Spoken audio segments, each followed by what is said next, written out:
Hello everyone. So market's going down, and a lot of people are depressed. I'm depressed. It's just a lot of us. I don't think anyone expected that this would happen. Maybe like the odd one or two people on YouTube or Twitter, but yeah, this was. I mean, this whole drop in itself was just unexpected. But it is what it is. I'm going to show you a quick mindset shift on how to make money in this market. So during this time, whenever we see red, it's just hate seeing red, especially if you've got a big holding portfolio, or if you're trading, I don't know, if you keep trading long on the futures market. Now, here's the thing. It's hard to trade short when everything was just like unexpectedly going down.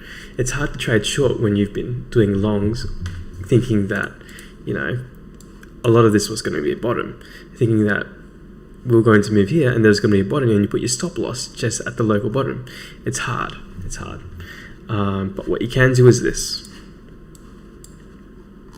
So notice how each time we've got a breakout, people get super excited. Let's just, I'll just go through here.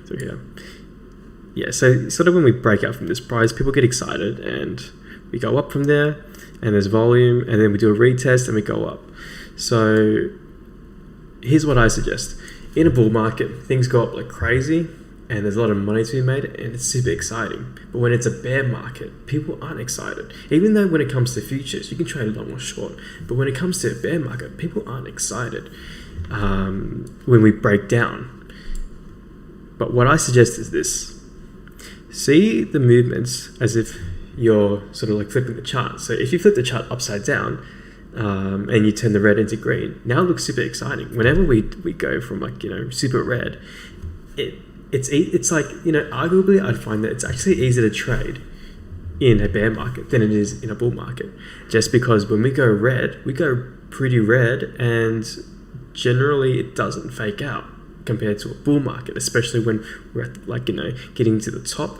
There's a lot of fake outs, whereas in this market there isn't a lot of fake outs, and it's easier because we're targeting stop losses as well, and so it's easier place to find targets. Now here's the thing: we can't really exactly trade the the bear market in a sense where it's just like, oh yeah, this is, I don't know, the price target if we push this down here. Because there's always going to be a lot of people buying. Just like how at the top, when we're at a bull market and things are breaking out, there's always going to be people taking profits, which pushes the price down. When we're in a bear market and things go down, there's always going to be people accumulating at the support levels. And so pretty much there's more emphasis on taking profit at major support levels, especially when we get to the end. But here's the thing. We've broken out, really nice volume. It's like a breakout. It's a breakout, but to the downside, and you can make money on it. You can get excited over it. You can be like, holy shit, like there's a big price target. The target is at 31.8. I just wait for the retest and then it'll go down, and I can potentially make, I don't know, like 7% on a short.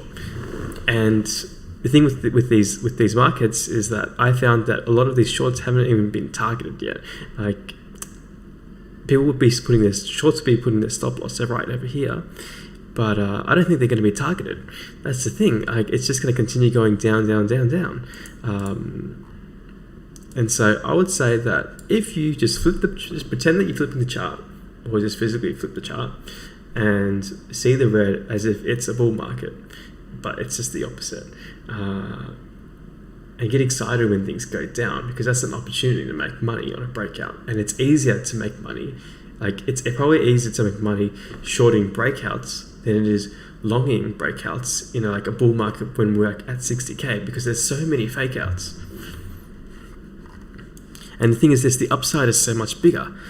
Think about it. If we had a day where Bitcoin went up by 20%, we'd be super excited. There's good money to be made.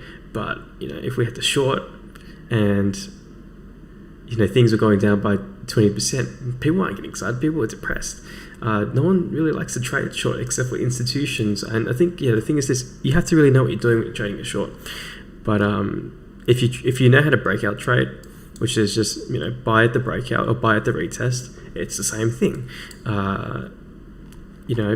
have a tight stop loss just over at the end of the dump candle, the top of the dump candle, because you'll find this each time that we have like this massive dump candle, we never retouch that, just like in a breakout in a good bull market.